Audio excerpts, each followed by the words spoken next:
she got a rank of 1,13,000 last year, from a 6-digit rank to a 3-digit rank this year. It's simply incredible.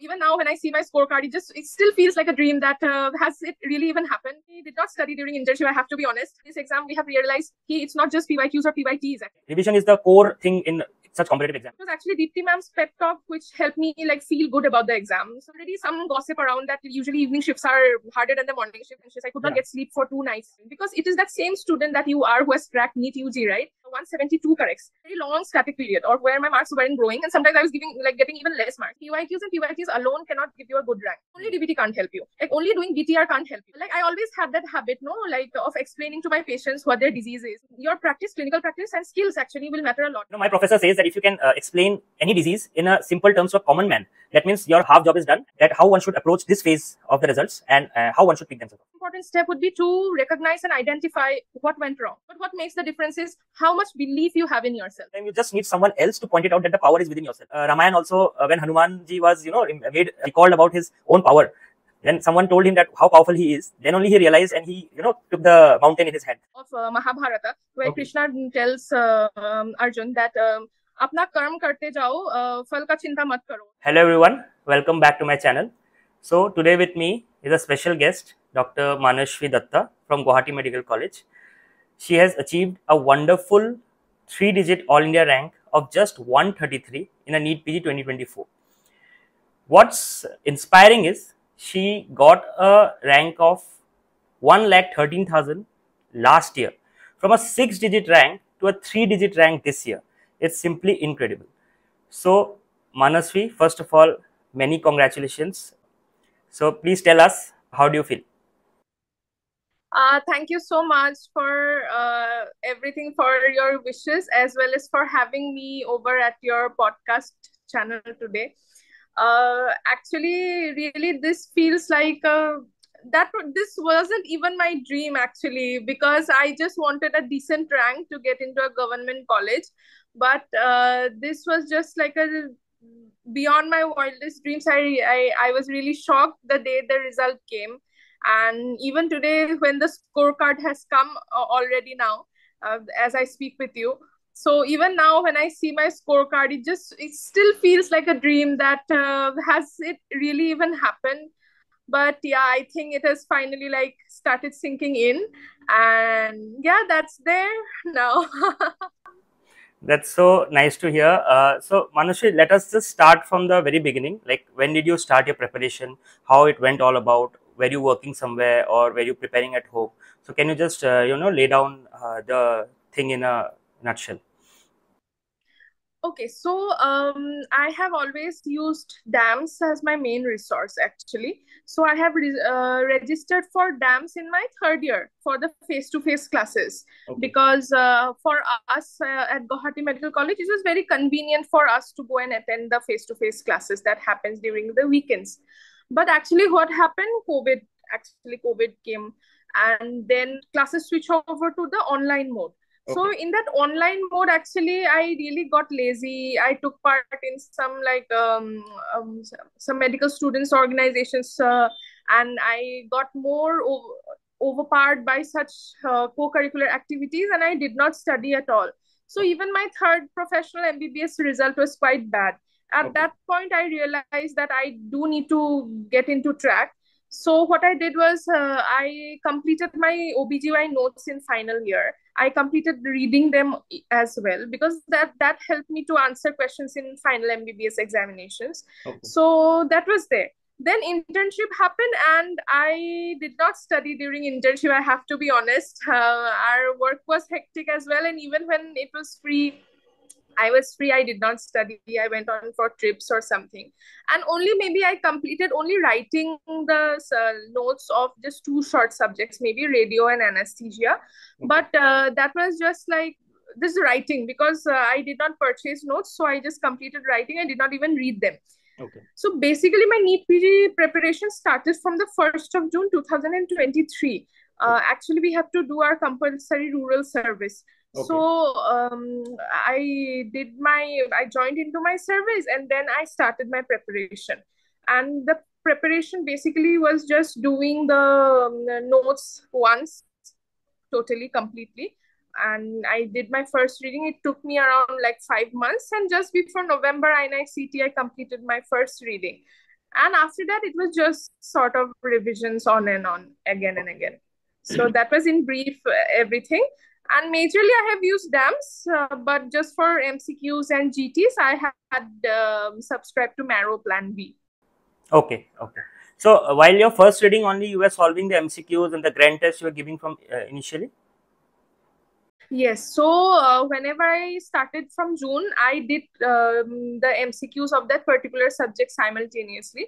So suppose I was doing anatomy, I would be solving anatomy MCQs as well. Then from July, I started giving GTs, even though I had just completed like hardly 2 or 3 subjects. Even Okay. then, I started giving GTs. And I think that's the most essential. Like, Yes. the more you test yourself, and GTs are help you give you say a line graph of how it's improving or not. So I think giving GTs as early as possible is really helpful, because it will tell you whether you are able to improve upon the subjects and improve upon the mistakes or not. So yeah, that was the main strategy I had. So you were using Marrow as a platform mainly for the MCQs and the grand test, and the primary source of notes were DAMS. DAMS, yeah. Okay. So that's so important, because nowadays students think that just reading the notes will also not do. You have to know how to apply the thing which you are learning. Yeah, right. Very right. Actually, you have to know them practically, because even in this exam, we have realized it's not just PYQs or PYTs actually. Yeah, So you need to have very strong concepts. Only if your concepts are correct and right, only then you can solve those questions. That's so true. So, Manaswi, what about revisions? Like, how did you go about the revisions? You completed your first reading by November in 5 months.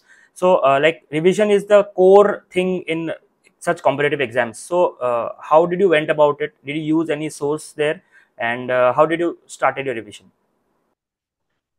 Okay, so I had like in DAMS, we have DAMS DVT, Okay. which started around December, because then the exam was supposed to happen in March. So the DVT started in December.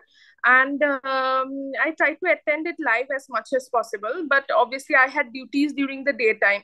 So even in duty, I could not attend it live on like online. But in the evening, I would attend it totally live. I did not keep backlogs as much as possible. So that DAMS DVT I completed within that stipulated time of 9 days. They complete 9 subjects. So I did that. And then what happened is, after that, I went on doing the DVT repeatedly, again and again. And I completed it like almost 5 to 6 times. I read it for 5 to 6 times. And what I did was, whenever I gave a GT and I felt some of the concept is weak or something like that, in such a situation, I would go back to my main notes. Okay. So, for example, in physiology, my Darrow-Yanet diagram concept was quite weak, and that concept was not in DVT. But I saw that my questions were getting wrong in every GT regarding whenever that topic came. So I went back to my main notes. I read the Darrow-Yanet diagram properly again. So I think that is how we can do, even if you are at the end, like just before the exam, if you're using some short course or short resource, I think if your some concepts are weak, you need to go back to the main notes again, irrespective of whether you're reading it from the first to the last page, but at least that concept should be done. That's such a lovely message. Yeah, going back to the main videos if needed, or main concept if needed, to consolidate what is missing. And definitely, yeah, and revision is so important. And so at the outset, if you like to mention any teachers from DVT, any of your favorite teachers, anyone from DAMS? So I think a lot of the teachers played an important role, because first I'd like to obviously mention about Deepti ma'am. It was actually Deepti ma'am's pep talk which helped me like feel good about the exam. So just few days before the exam, she told us that you need to thank God for the opportunity that you are getting, that you have come so wonderfully to this point, and then you are appearing for the exam. Go into the exam with a very clear mind, with a very optimistic attitude, that you have gone there to win the exam. So feel good about yourself. And I totally followed it. The day I had actually the evening shift. And I think there was also already some gossip around that usually evening shifts are harder than the morning shift. That we heard already before the exam. So, Okay. but I told myself that like half of the candidates, almost 1 lakh candidates, will be given the evening shift. But I have to be the best among them. I have to give my absolute best. And I really thank God. I took blessings from my parents, and I went to the exam hall, felt very good about myself, felt very good about all the success I have had throughout. And then on that main day, I think it really worked, being optimistic, because everyone is anxious. Even I was anxious. I could not Yeah. get sleep for 2 nights straight. So, but the way ma'am said that you always have to feel good about it, that you are there to win it. I think that winning attitude is very important, because it is that same student that you are who has cracked NEET UG, right? Yeah. So I think you'll be able to do it, whoever it is you are hearing this podcast today. I think it really helps. That is Deepti ma'am, and then another is Saurav sir, Okay. ophthalmology faculty at DAMS. Okay. Whenever I had any type of like crisis or anything at all, I would always text him, and he Okay. was very kind enough to always reply to the questions and make sense into my head. Sometimes he was stern, sometimes he would like talk sweetly, but always he was there for us. So I think these two teachers have actually played a very major role in my like preparation throughout, and mostly in the last few days. Okay, that's lovely. And actually, I still remember Dipti ma'am's, motivational talks even in during my preparation. She is just amazing. And also the Sumer sir also, I used to love how he used to, come up with his strategies and everything. So I just used to They are listen to like a people. power couple. Yeah, that's so true. So about your the NEET PG exam itself. So like how many questions did you attempt? And since the scorecard is out, so would you like to share how much like you got correct, and what should be the strategy of attempting the exam? Okay, so first of all, I was feeling very good about it. So I was quite kind of determined that I'll have to attend more questions, because like if I'm leaving many questions, I'm leaving opportunities actually. But honestly, not everyone has to follow that strategy. Everyone will recognize what their strategy is whenever they give their own GTs. So okay, so I attempted. I think I left around 5 or 6 questions, or approx. I think 6 questions. Yes, I Okay. left around 6 questions, and I got. I think okay, the scorecard has come. So I got 172 corrects. Wow. So that was so that was there. Wait, I think I'm getting my calculation wrong. I got 172 corrects, and I got 24 incorrects. So I think So that leaves me 196. how many? That's Oh 196. yeah, I left 4 questions. Okay, I Okay. left Okay. questions. Actually, what happened? I remember I didn't leave questions. I think of the last or the second last set. Okay. So because we had it like part wise, no. Yeah. So but the first 3 sets, I remember clearly that I have left one question each. Okay. So yeah. That's lovely. What about a grand test? How were you performing in the grand test you were giving at home, and like were it affecting your preparation, and how did you take up the scores of the grand test? Okay, so like most of us already know, marrow grand tests can be like demotivating at times, because because we never get the score that we really want. Yeah. And even happened with me, I have scored as low as 350 marks only, and then for some like around 4 to 5 months, it was static around like somehow it was around 450, 460. So that happened. So there was a very long static period, or where my marks weren't growing, and sometimes I was getting even less marks. And I think the highest score I have scored in marrow would be around 550 only. But Okay. the thing is, I also gave the CBTs, the computer based tests of DAMS. Okay. So I registered for those CBTs, and I went to my Jorhat center, Okay. and I would give those exams. So the last CBT I gave, I got an all India rank of around 150, Wow. 150. Yeah, so even though the students were less, for since I got that rank, I came back home, and then like had a talk with my mom, and I told her ki somehow I know I'll be getting a decent seat. But obviously I was not like Yeah. imagining 133 or something like that. But because obviously the number of students were obviously lesser than the actual exam day. Yeah. So yeah. But yeah, that day I had an idea ki okay, so somehow I'm on the correct path. So yeah. Okay. So with just such an amazing rank of 133, I think almost all branches are open to you now. So what's your dream branch like, where you want to pursue? Okay, so I even had a talk with my friends and my parents. I'm quite sure what branches I do not want, but I'm not very sure what branches I want actually. So Okay. I do not want radiology. Even though I know radiology is the most sought after branch, Okay. and I think I do not want general medicine as well. No offense to Okay. you. I know it takes a lot of I know, I know. zeal because actually general medicine people are like the most kindest and everything, but I think I can't read Harrison again. So Edison at back.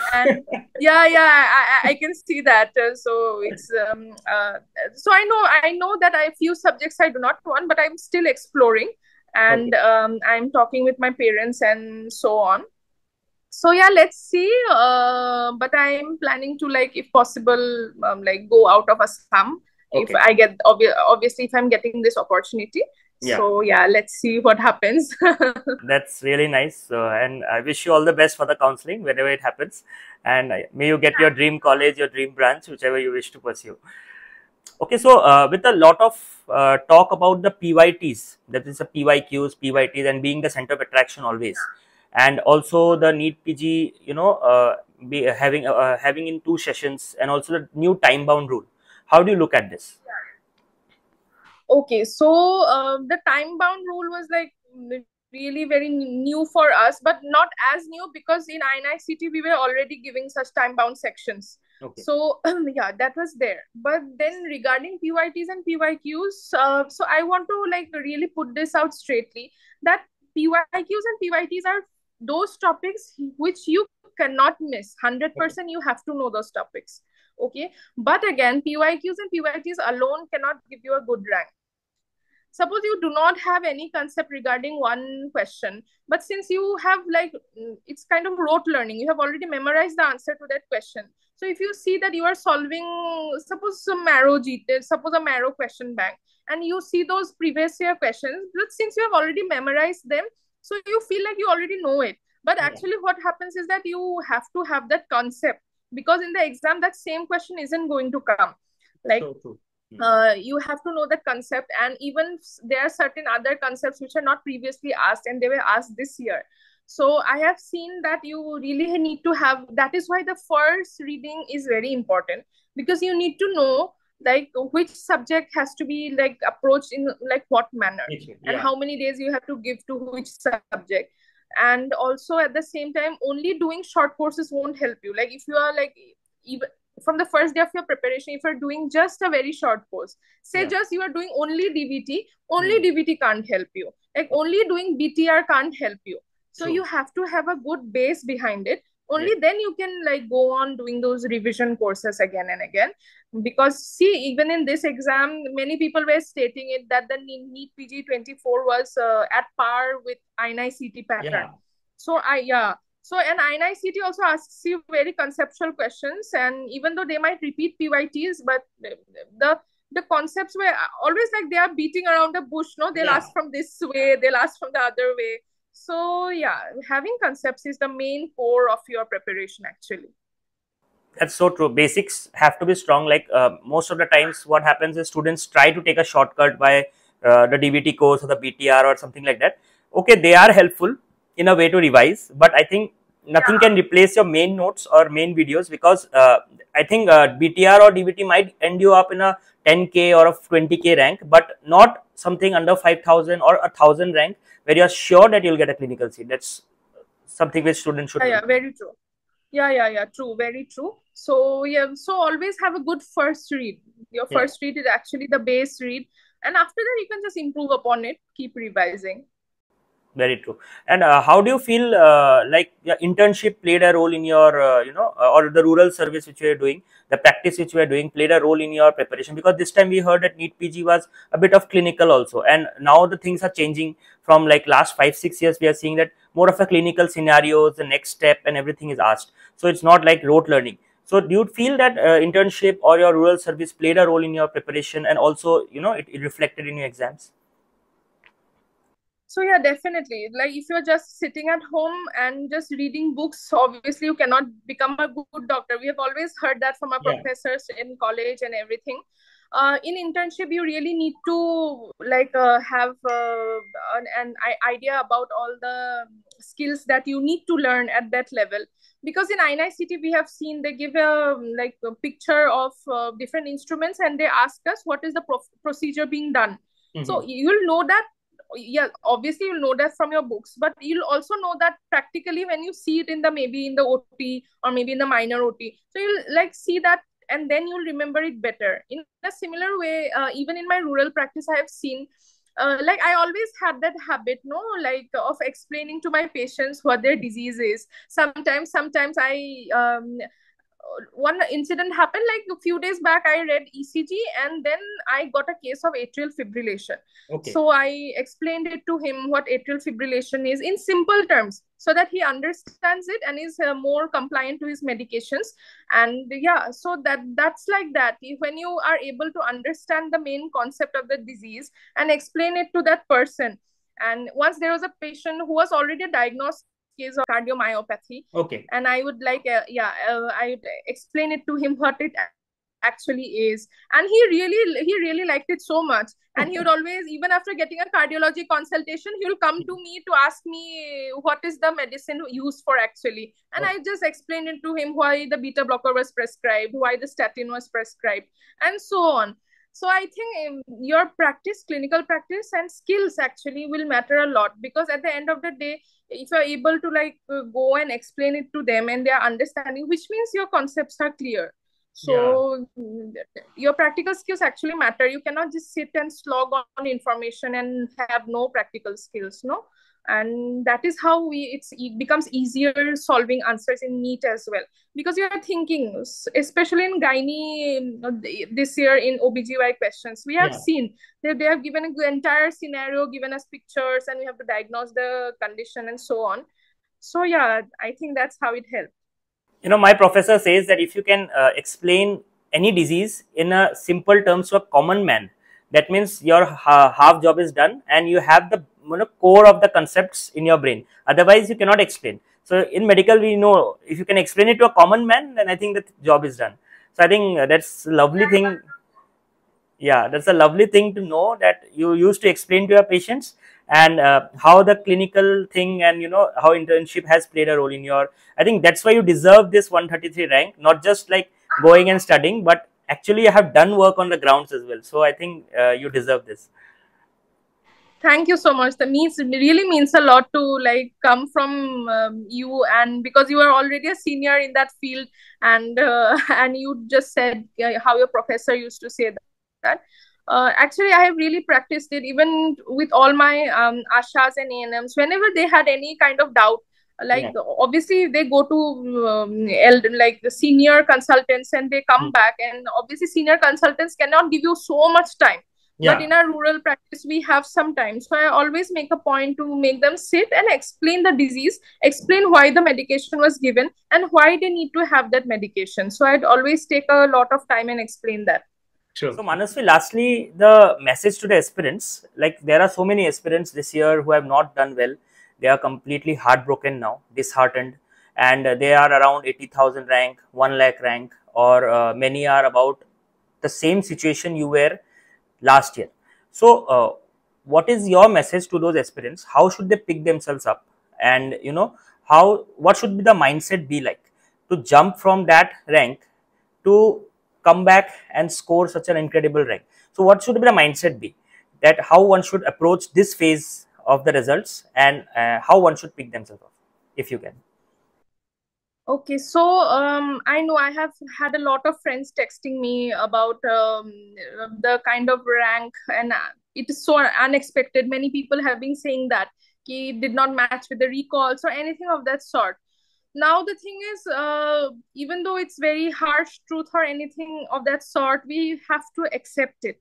So actually we have to have that acceptance and go through all those stages of grief to finally be able to move on from that. Actually that phase, this phase that most people might be feeling right now. because only when you accept it, only then you can recognize what went wrong with your preparation. Because the next important step would be to recognize and identify what went wrong. What were the strategies maybe you could have improved, or maybe which were the strategies that held you back? So I have had friends who told me they have just read notes and did not practice any GTs. So that we cannot do, because now it's the time to recognize ki, yeah, okay, we did not do GTs last time, now we have to be doing GTs more regularly.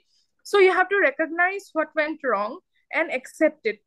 Only then you can like give yourself a pep talk and get yourself ready for the next phase. And the next phase is just doing the same notes that you have maybe already done, and just keep revising it. Only more strategically maybe. So the last time when I got that rank, actually most of my friends scored really well. So I was very heartbroken. Even in the recent INI-CT, I thought I did well, but the May INI-CT was a complete disaster. So I got a rank of 11,000. And just imagine, just like our exam was then scheduled on June 23rd, right? So I was like, in 1 month, what change would I make? Because I have already prepared so much, and maybe on the main exam day, it did not work out for me. But thankfully this I'll say thankfully, because this postponement actually helped. So this postponement helped, and I gave a lot of like those mini TNDs DAMS had. And even I used that those free 2020 discussions of that app doc tutorials. Even I used that during the last 1 month. And at the same time, I would like to mention that the doc tutorials faculty were very kind. So they were always there answering our doubts and everything. Even personally, they would ask us like answer our doubts. So yeah, this last month I gave a lot of such mini TNDs and things of that sort. I did not give a lot of GTs though. I gave one GT maybe and just one CBT. So yeah, I prepared like that. So the thing is, even that time in 2023 when the rank came, I was totally shattered and heartbroken. But I realized that I have this 1 year in my hand, and I have to make proper utilization of it. Because obviously in internship, I did not study, but now is the time to actually study. Because I had that faith, and even my parents had that faith in me, that it's that same student you are who cracked NEET UG. I have already mentioned that. So I think you'll be able to crack this NEET PG too, or at least get a very decent rank. So I kept on studying, and again this INI-CT disaster happened, and I was totally shattered. I could not like study for 2 to 3 days, because I felt like, what's the use of studying if I'm just getting such a bad rank and everything, and there are people who got such better ranks. And so then that 3 months again, my parents and my few of my very close friends, because I have two of my friends who, one of them had an all India rank of 64. And the other friend who had an all India rank of 142. So the three of us like almost got like very close ranks, like ranks very close to each other. So even though they were the people who kept telling me ki, yes, you can do it, because I know, because they told me that, because they have faith in me. So I told myself, if they have faith in me, I have to have faith in myself. So that is what I want to tell you, dear aspirants. Yes, you are studying, all of your friends are studying, but what makes the difference is how much belief you have in yourself. If you feel that if you feel that you are not very capable, or like if you feel very pessimistic, then it won't really help. You have to have a bright side to it, that you have to see the bright side. Because again, I would say you are that student who are among the chosen few who came to the medical profession, right? So many of our friends maybe went to quota or did coaching and still could not crack it, but you are the one who cracked it, completed your all professional examination so well, and you are here now. And it will be the same person, that is you, who will go and crack NEET PG. Just believe in yourself, and the secret ingredient is you only. So yeah, that's all. I think this is such a lovely message. Any aspirant would love to hear. And I think you have rightly said, sometimes you just need someone else to point it out that the power is within yourself. You know, we tend to forget. Like in Ramayana also, when Hanumanji was, recalled about his own power, then someone told him that how powerful he is. Then only he realized, and he, took the mountain in his hand. Mountain, Yeah, so I think that's what sometimes we need, our friends, our family, and I think you are very lucky to have them. And sometimes if we are not having them also, we have to make ourselves only realize that power is within us. So I think lovely message. Also, one thing I would like to mention, people should be part of the Telegram groups and the quizzes that there are. Actually, I missed that in strategy, and I want to add it to that, please be a part of the Telegram quizzes that there are. There are many important groups like Preeti Sharma ma'am's, Deepti Behel ma'am, and Kashish sir's group, and JP sir's group, Forensic Medicine. And there are many more as well. Please be a part of the group to be like in the loop be in the track, because you'll get to know what is being asked, the questions that there are. Actually, I remember this because once in Kashish sir's group, Kashish sir shared a small snap video of Mahabharata, where Krishna tells Arjun that अपना कर्म करते जाओ, फल का चिंता मत करो. So it was something like that. Maybe I'm getting the dialogue wrong, but essence is like so the कर्म तुम्हारा कल होगा. It was something like that. Like अपना काम करते जाओ. Like don't worry about the result. Just be true to yourself and true to the hard work that you are doing. So yeah, that's wow. I think it was really nice talking to you, Manaswi. Your whole basics are so correct, and the mindset is so clean, and so like a winner's mindset. I think that's so important to have it in the background, because once if you start having self doubts, and if you are like keep on questioning yourself, so then you cannot do, because ultimately you have to do the work, and the results you have to forget, because results will follow. It's just a byproduct. Yeah. True. Honestly, this is very true. We need to have a very optimistic mindset to it. And I really loved your background. Like, can you tell our viewers what this background is all about? Okay, so let me see. Okay, so this is just the Deepor bill. I think it's an offshoot of the Brahmaputra, and it's very close to Brahmaputra. Actually, I just typed river on my tablet, and it showed me a picture of this, and I think it's really nice. It just shows what Assam stands about. Assam is always about the brightness that's there, the sun and the river, and the hills actually. And yeah, that I really love this background. Actually, I love this photo that I clicked myself, and yeah. Oh wow, that's the Deepor bill. Yeah, I think I'll tell my viewers that Deepor bill is actually a bird sanctuary in Guwahati, in the Assam state, and the river which you are seeing is a part of the mighty Brahmaputra river, which you must have studied in your geography classes. So I think this is one of the biggest rivers of the India, and one of the male rivers of India. I would like to say that. So yeah, true. And this a whole part of it goes from Assam, and a little part goes from Guwahati as well. So we are lucky that we get to see that. And also Assam is really famous for all the natural beauties and everything. So I hope the viewers who are watching from different parts of the country would visit this place, part of the country someday, and you'll really love it. And I'm really proud of you, Manaswi, that you have done really well and made Thank you. Yeah. Thank you. It was really nice talking to Manaswi. Again, I have many congratulations to you, and wish you all the success, and may you get your dream branch and you keep excelling in life. And thank you for joining us and enlightening all the juniors and all the upcoming aspirants with such good messages and strategies. Thank you so much. Thank you so much. Thank you. Really happy that I could help anyone in any way. And yeah, that's it. Thank you so much for having me. Thank you so much. Cheers.